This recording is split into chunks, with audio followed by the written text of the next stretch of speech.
Hello, everybody. My name is David Novoa, and my mentors are Dr. Rogman and Tasha Olson. This research is on the effect of early developmental parenting on later child language development in low-income families that speak English as a second language. I often like to relate this with the idea of the butterfly effect, as we know that little things will have a bigger impact later on in the future. So, by focusing on bilingual children's cognitive and language development at a young age, we can expand their language strength later on.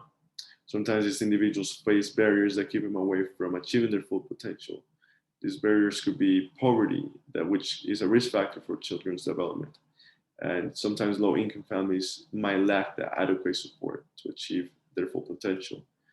But with positive parenting, we can support the developmental process in children by identifying parenting behaviors that support early child development.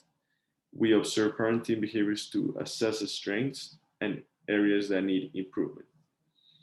Our aim of this study is to determine the effects of early developmentally supportive parenting on later language development in low-income families that speak English as a second language.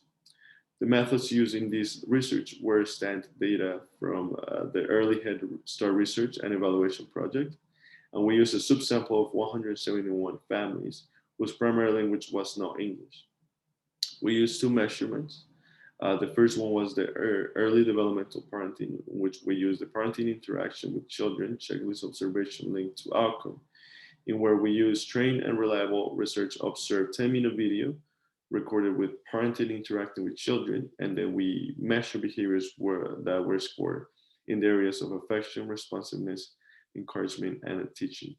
And this took place in the ages of 14, 24, and 36 months. In another measure, we use the language development, in which we use the Peabody Picture Vocabulary Test, which measures the children's knowledge of the meaning of spoken words.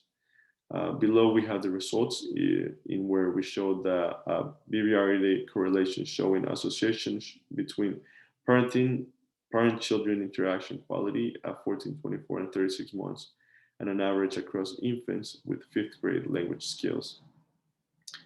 To conclude, high parenting is correlated with better child development and later school readiness in families who do not speak English as their primary language.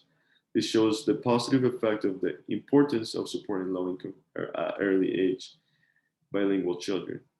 Efficient methods indicate that fifth graders who had higher levels of development support have better language development. These methods offer reliable and valid measurements. Early childhood practitioners can provide encouragement feedback about positive parenting and identify what parents are already doing and reinforce what is important to do to support their child development. Thank you.